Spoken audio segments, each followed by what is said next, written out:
Hi friends, ఎలా ఉన్నారు? Welcome to VK healthy lifestyle. So చాలా మంది హెర్బా లైఫ్ అనే కంపెనీ గురించి కొంతమంది తెలుసు, మోస్ట్ ప్రాబ్లీ చాలా మంది తెలియదు. అసలు ఈ కంపెనీ ఏంటి, ఈ వెయిట్ లాస్ అంటే ఏంటి? సో హెల్దీగా మనం అన్నీ తింటూ హ్యాపీగా కడుపు మార్చుకోకుండా మినిమం నెలకి 5 నుంచి 10 కేజీల దాకా వెయిట్ లాస్ అవ్వాలంటే మనకి ఈ హెర్బా లైఫ్ అనే కంపెనీ ఇచ్చే ప్రొడక్ట్స్ ఎక్సలెంట్ గా ఉపయోగపడతాయండి. సో రైట్ నౌ మన సమాజంలో, సొసైటీలో ఉన్న పెద్ద ప్రాబ్లమ్స్ ఏంటి, అసలు మెయిన్ ప్రాబ్లమ్స్ ఏంటి, ఇప్పుడు ఈ కాలంలో ఫేస్ చేస్తున్న పెద్ద పెద్ద ప్రాబ్లమ్స్ ఏంటి? ఒకటి షుగర్, థైరాయిడ్ లెవెల్స్, బీపీలో మళ్ళీ 2 రకాలు ఉన్నాయండి, హై లెవెల్, లో లెవెల్. ఈ 2 ఇబ్బందే, హై లెవెల్లో ఇబ్బందే, లో లెవెల్ కూడా ఇబ్బందే. అట్ ద సేమ్ టైం లేడీస్కి వచ్చేసరికి ఋతుచక్రం అంటారు, nothing but PCOD problems, irregular periods అంటాం, ఇర్రెగ్యులర్ పీరియడ్స్. సో ఇది కూడా ప్రాబ్లమే. నెక్స్ట్ అన్నెసరీగా వచ్చే ఫార్మింగ్ ఆఫ్ ఫ్యాట్ ఎక్కడ ఫామ్ అవుతుందంటే చేతుల దగ్గర, బ్యాక్ సైడ్, అంటే లేడీస్ కి ఎస్పెషల్లీ ఆ సీట్ దగ్గర కూడా హెవీగా ఫామ్ అవుతుంది. కొంతమంది చేతుల దగ్గర, ప్లస్ ఇక్కడ కూడా ఫామ్ అవుతుంటుంది. ప్లస్ కొంతమంది స్టమక్ దగ్గర కూడా లూజ్ ఫ్యాట్ కొంత ఫామ్ అవుతుంది. యాక్చువల్లీ వాళ్ళకి సీజ్ అయిపోయిన తర్వాత, సర్జరీస్ అయిన తర్వాత వాళ్ళకి ఏంటంటే అన్నెసరీగా వాళ్ళు క్యారీ చేస్తారు కాబట్టి లూజ్ స్టమక్ ఫామ్ అవుతుంది. అది జస్ట్ జెల్ లాగా అంతే ఉంటుంది. ఇంకా వాళ్ళు డెలివరీ అయిన తర్వాత వాళ్ళు శారీ కట్టుకున్నా, డ్రెస్ వేసుకున్నా, మళ్ళీ 3 నెలలు 4 నెలలు ప్రెగ్నెంట్ లాగా కనబడుతూ ఉంటారు. సో ఇది కూడా అన్నెసరీగా వచ్చే ఫామ్ అయ్యే ఫ్యాట్ అనమాట. సో దాన్ని డిఫరెంట్ గా ఉంటాయండి. ప్లస్ ఇంకోటి, రెగ్యులర్ గా ఇప్పుడు చిన్నపిల్లలు ఏంటంటే ఒకప్పుడు మనం బయటకు వెళ్ళి హ్యాపీగా మట్టిలో, ఇసుకలో అంతా ఆడుకుంటే ఉండేవాళ్ళం. కానీ ఇప్పుడు ఏంటంటే మొబైల్ ఫోన్స్ రావడం వల్ల ప్రెసెంట్ ఉన్న టైంకి పేరెంట్స్ కి టైం లేదండి. యాక్చువల్గా పిల్లలకి టైం లేక కాదు, పేరెంట్స్ కి టైం లేక. ఒకప్పుడు ఏంటంటే బిగ్ ఫ్యామిలీస్ అనేవాళ్ళు, కుటుంబాలు, ఉమ్మడి కుటుంబాలు అని ఉండేవి. వాళ్ళ తాతలు, తండ్రులు, మనవళ్ళు, బాబాయిలు, అత్తలు, సో వీళ్ళందరూ ఉండేవాళ్ళు. పిల్లలు ఎవరో ఆడిస్తూ ఉండేవాళ్ళు. కానీ ఇక్కడ ఏంటంటే స్మాల్ ఫ్యామిలీస్ అయిపోయినాయి. అంటే 4 మెంబర్స్ ఉంటాం, wife and husband plus 2 kids. 2 kids ఉండడం వల్ల కూడా ఏంటంటే వాళ్ళని బయటికి పంపించడం ఇష్టం లేక, ప్లస్ బయట ఆడితే వాళ్ళకి ఎక్కడ దెబ్బలు తగులుతాయో అని భయంతో వాళ్ళకు మొబైల్ ఫోన్స్, ట్యాబ్స్, టీవీలోను, కార్టూన్ నెట్వర్క్స్ ఈ అలవాటు చేస్తుంది. దాంతో పాటు ఏంటంటే ఇక్కడ మనకి వాళ్ళు అన్నెసరీగా వెయిట్ పుట్టప్ అవుతున్నారు, లేదా అసలు ఒకసారి వెయిట్ రావట్లేదు. ఎందుకంటే వాళ్ళు తినే ఫుడ్ ఏదైతే ఉందో హెల్దీ కాదు, అసలు కంప్లీట్ గా వాళ్ళు అన్హెల్దీ ఫుడ్స్, లేస్ అని, చిప్స్ అని ఈ రిలేటెడ్ ఉన్నారు. సో దీనివల్ల మెయిన్ ప్రాబ్లం ఏంటో తెలుసు చిల్డ్రన్స్ లో వచ్చేది. So at the age of 9-10 years లో కూడా వాళ్ళకి థైరాయిడ్ అటాక్ అవటం, అసలు వాళ్ళు ఉన్న ఏజ్ కి ప్రాపర్ హైట్ లేకపోవటం, వాళ్ళు ఉన్న ఏజ్ కి ప్రాపర్ వెయిట్ లేకపోవటం. సో అన్ని కూడా ఏంటంటే ప్రాబ్లమ్సే. సో సొసైటీలో ఉండే వాళ్ళ గురించి కవర్ చేయడానికి మనం ఎక్కడెక్కడో చెప్పాల్సిన అవసరం లేదండి. జెంట్స్ లో వచ్చే ప్రాబ్లమ్స్, లేడీస్ లో వచ్చే ప్రాబ్లమ్స్, కిడ్స్ లో వచ్చే ప్రాబ్లమ్స్ గురించి డిస్కస్ చేస్తే చాలు. దాంట్లో ఏ అన్నెసరీ ఇన్ఫర్మేషన్ అనేది లేదు. సో సొసైటీ గురించి మాట్లాడితే చాలు.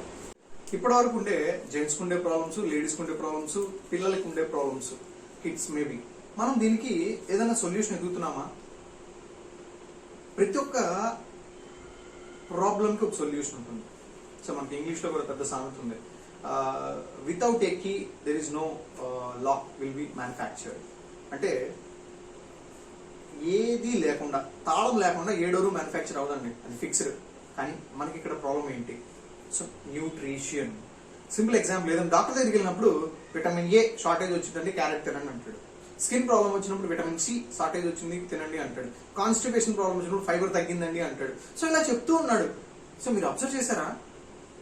ప్రతి ఒక్కటి కూడా విటమిన్స్ తో మిక్స్ అయి ఉంది, ప్రతి ఒక్కటి మినరల్స్ తో మిక్స్ అయి ఉంది అనే విషయం తెలిసింది. సో ఎంతమంది వాళ్ళకి కావాల్సిన, బాడీకి కావాల్సిన vitamins, fibre content, protein content, minerals ఎంతమంది తీసుకుంటున్నారండి? సో సింపుల్ గా హార్ట్ మీద చేసుకుని చెప్పండి, ఎంతమంది ప్రాపర్ గా వాటర్ తాగుతున్నారు డైలీ? వాటర్ అయినప్పుడు ఎంతమంది ప్రాపర్ గా యూరినేషన్ కి వెళ్తున్నారండి రెగ్యులర్ గా వాళ్ళకి వచ్చినప్పుడు? సో చాలా మంది చెప్తుంటారు, యూరినేషన్ ఎప్పుడైతే ఆపుకున్నామో కిడ్నీలో స్టోన్స్ ఫామ్ అవుతాయి అంటారు. సో వాటర్ సరిగ్గా తాకపోతే స్కిన్ అంతా డ్రై అయిపోద్ది అంటాడు, హెయిర్ ఫాల్ అవుతుంది అంటాడు. సో ఇలాంటివన్నీ చాలా ఉన్నాయండి. సింపుల్ గా ఒకసారి ఆలోచించండి, సొల్యూషన్ మన చేతిలోనే ఉంది. మనం ఏం తింటున్నాం, డైలీ ఏం తీసుకుంటున్నాం, జంక్ ఫుడ్ తీసుకుంటున్నాం, అన్నెసరీ ఫుడ్ తీసుకుంటున్నాం, కాబట్టి మనకు వచ్చే సొల్యూషన్స్ కూడా పెరుగుతూ వెళ్తున్నాయి. నాకు తెలిసిన మా సీనియర్ వెల్నెస్ కోచ్ ఒక ఆయన చెప్పారండి, ఏంటంటే ఒకప్పుడు అంట డాక్టర్స్ పేషెంట్స్ కోసం తిరిగేవాళ్ళు అంట, కానీ ఇప్పుడు పేషెంట్సే డాక్టర్స్ కోసం తిరుగుతున్నారండి. అసలు ఎన్ని హాస్పిటల్స్ పెరిగిపోయాయి కదా సార్. ఒక్కసారి ఆలోచించుకుంటే మీ ఊర్లోనే ఎన్ని హాస్పిటల్స్ ఉన్నాయి? ఒకప్పుడు పల్లెటూరులో 5-6 గ్రామాలకు కలిపి ఒకడు ఉండేవాడు, ఆర్ఎంపీ డాక్టర్ బ్యాగ్ తెచ్చుకుని వెళ్తూ ఉండేవాడు. కానీ ఇప్పుడు అబ్బా పెద్ద పెద్ద సూపర్ స్పెషాలిటీ హాస్పిటల్స్ వచ్చినాయండి. ఒక్కసారి ఆలోచించారు ఎప్పుడైనా ఎందుకు అన్ని హాస్పిటల్స్ వస్తున్నాయి, ఎందుకు ఇంత ప్రాబ్లమ్స్ వస్తున్నాయంటే మనం తీసుకునే ఫుడ్. చాలా మంది చేసే పొరపాటు ఏంటంటే మనం మెడిసిన్ ని ఆహారంగా తీసుకుంటున్నారు. 99.9% మెడిసిన్ ని ఆహారంగా తీసుకుంటున్నారు. ఒక్కసారి ఆలోచించండి, పూర్వపు రోజుల్లో ఇన్ని మెడిసిన్స్ ఉన్నాయా? వాళ్ళు చేసింది ఏంటంటే ఆహారాన్ని మెడిసిన్ గా తీసుకున్నారు. అలాంటి కాన్సెప్టే ఉంది. ఎక్సలెంట్ గా తయారు చేసిన మన కంపెనీ ఏది అని ఉందంటే దానికి కంప్లీట్ సొల్యూషన్ ఏంటంటే హెర్బాలైఫ్. సో దీంట్లో కాన్సెప్ట్ చేసే ముందు అసలు బరువు అంటే ఏంటి, చాలా మంది తెలియని పాయింట్ ఏంటో తెలుసా? అసలు వాళ్ళు ఎంత బరువు ఉండాలో వాళ్ళకి తెలియదు. వేరే వాళ్ళు ఎవరో డాక్టర్ చెప్పారు, అమ్మా నువ్వు అంత ఉండకూడదు, ఎక్కువ ఉన్నావు, తక్కువ ఉన్నావు, అండర్ వెయిట్ ఉన్నావు, అప్పర్ వెయిట్ ఉన్నావు అంటారు. ఎంత వెయిట్ ఉండాలి, ఒక పర్సన్ ఎంత వెయిట్ ఉండాలి, అసలు దేన్ని బేస్ చేసుకుని మనం ఆ వెయిట్ ని క్యాలిక్యులేట్ చేస్తాం అనే విషయం కూడా మనకు తెలియాలి. So anyway, this is Venkatakrishna, senior wellness coach Herbalife. నేను ఈ ఇండిపెండెంట్ అసోసియేట్ గా వర్క్ చేస్తున్నానండి హెర్బాలైఫ్ లో. సో నేను చెప్పే కాన్సెప్ట్ ఏంటి అంటే మనం హెల్దీగా హ్యాపీగా 30 days లో వెయిట్ లాస్ ఎలా అవ్వాలి ఆర్ వెయిట్ గెయిన్ ఎలా అవ్వాలి, అసలు మనం తీసుకోవాల్సిన ఫుడ్ ఏంటి అనే విషయాల గురించి నెక్స్ట్ మనం మాట్లాడుకుందాం. ఎవరైతే ఇంట్రెస్ట్ ఉన్నారో నాకు కామెంట్ చేయండి, సార్ నేను మీతో ఛాలెంజ్ చేస్తానండి 30 days లో మనం ఎంత వెయిట్ లాస్ అవుతాం. సో నేను చెప్పే కాన్సెప్ట్ ప్రతి ఒక్కటి కూడా అబ్జర్వ్ చేసుకుంటూ వెళ్తాను సార్ నేను అని చెప్పి ఎవరైతే రెడీగా ఉన్నారో వాళ్ళు నాకు కామెంట్ చేయండి, లైక్ చేయండి, షేర్ చేయండి. ఎవరైతే వెయిట్ లాస్ అవుదాం అనుకుంటున్నారో, ఎవరికైనా ఈ వెయిట్ లాస్ ఛాలెంజ్ ప్రోగ్రామ్ కావాలనుకుంటున్నారు, సో నాతో పాటు ఒక 30 days ఫుడ్ ప్రిపరేషన్, ఎలా తినాలి, ఏం తినాలి, ఎందుకు తినాలి, దానికి రీజన్స్ ఏంటి, సో ఇలాంటి విషయాలన్నీ కూడా మనం మాట్లాడుకుందాం. సేమ్ ఎవరికైనా సరే నేను 30 days లో వెయిట్ ఎలా లాస్ అవ్వాలి, ఎలా లాస్ అవ్వగలను, ప్లస్ ఇంకోటి ప్రొడక్ట్స్ ఎవరికైనా కావాలి అన్నా, హెర్బాలైఫ్ ప్రొడక్ట్స్ ఎవరికైనా కావాలి అన్నా, ప్లస్ హెర్బాలైఫ్ సంబంధించిన ఐడీస్ ఏమన్నా కావాలి అన్నా, అంటే కంపెనీతో డైరెక్ట్ గా టైఅప్ అయి నేను ప్రొడక్ట్స్ తెప్పించుకోవచ్చు అనే ఐడీస్ ఎవరికైనా కావాలి అన్నా, ప్లస్ కంప్లీట్ గైడెన్స్ నేనే మీకు కోచ్ గా కావాలి అన్నా, సో కంపల్సరీగా స్క్రీన్ మీద నా నెంబర్ ఇస్తానండి, నాకు మెసేజ్ చేయొచ్చు, నన్ను కాంటాక్ట్ అవ్వచ్చు. కంప్లీట్ ఇన్ఫర్మేషన్ నేను చెప్తాను. అట్ ద సేమ్ టైం మీ వెయిట్ తగ్గాలి అనుకున్నప్పుడు మీకు కొన్ని డౌట్స్ వస్తుంటాయి, ఆ డౌట్స్ క్లారిఫికేషన్ కావాలి అన్నా నేను చేస్తానండి, ఎలాంటి ఇబ్బంది లేదు మీకు.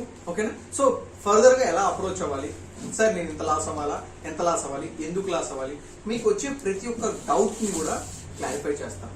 ఒక రకంగా చెప్పాలి అని అంటే ఆ డౌట్స్ అనకూడదండి, నాకున్న క్లారిఫికేషన్ కావాలండి అని చెప్పి అడగాలి. ఎందుకంటే డౌట్ అనేది నెగిటివ్ మైండ్ సెట్ లోకి వెళ్ళిపోతుంది. కాబట్టి వీ హ్యావ్ టు బి అనే పాజిటివ్ మైండ్ సెట్ తో ఉండాలి. సో వెయిట్ లాస్, చాలా మంది ఆలోచిస్తారు వెయిట్ లాస్. నేను హెల్దీగా ఎందుకు ఉండకూడదు? ఇక్కడ మీరు అండర్లైన్ చేసుకోవాల్సింది ఏంటంటే వెయిట్ లాస్ అనే పాయింట్ కాకుండా నేను తినే ఫుడ్ ని హెల్దీగా కనుక చేసుకుంటే ఆటోమేటిక్ గా నా బాడీ నా మాట వింటది. సో దయచేసి వెయిట్ లాస్ అనొద్దు, హెల్దీగా నేను ఎలా ఉండాలి, నేనేం తినకూడదు అని అడగద్దు, నేనేం తింటే హెల్దీగా ఉంటాను అనే పాయింట్ మీద కాన్సెప్ట్ చేయండి. ఓకేనా? ఎక్సలెంట్ గా ఉంటుంది. ఓకేనా? Wait loss challenge. సో ఎంతమంది నాతో పాటు పార్టిసిపేట్ చేద్దాం అనుకుంటున్నారు? At the same time weight లాసే కాదు, ఎలాంటి హెల్త్ ఇష్యూస్ ఉన్నా సరే, hair fall, skin related, so ఏ ప్రాబ్లమ్ అయినా సరే మన దగ్గర సొల్యూషన్స్ ఉన్నాయి. ప్లస్ నాతో పాటు మీరు జర్నీ చేయండి. నేను ఇచ్చే ప్రొడక్ట్స్ ఏవైతే ఉన్నాయో అవి ఎక్సలెంట్ గా యూజ్ చేసుకుంటూ కంపెనీ ఇచ్చే ఒరిజినల్ ప్రొడక్ట్స్ ని ఎంజాయ్ చేస్తూ మనం హెల్దీగా వెయిట్ లాస్ అవుతాం. సో ఎంతమంది నాతో పాటు వెయిట్ లాస్ ఛాలెంజ్ లో ఉండబోతున్నారు 30 days లో? సో మీరు కనుక ఉండబోతుంటే కనుక నాకు కామెంట్ చేయండి, లైక్ చేయండి, షేర్ చేయండి అండ్ సబ్స్క్రైబ్ చేయండి. అంతేకాదు 24/7 మీకు ఏ డౌట్ వచ్చినా సరే నా నెంబర్ కి కాల్ చేయండి. ఓకేనా? స్క్రీన్ మీద కనబడే నెంబర్ కి. దీనికి వాట్సాప్ ఉంది, వాట్సాప్ లో కూడా మెసేజ్ చేయొచ్చు. మీకు సంబంధించిన ఇమెయిల్స్ కానీ ఏదైనా సరే దాన్ని పోస్ట్ చేసుకోవచ్చు. మీకు ఎలాంటి క్లారిఫికేషన్స్ కావాలి అన్నా సరే దాంట్లో రాయొచ్చు. Okay? Thank you, have a nice day. Thank you everyone.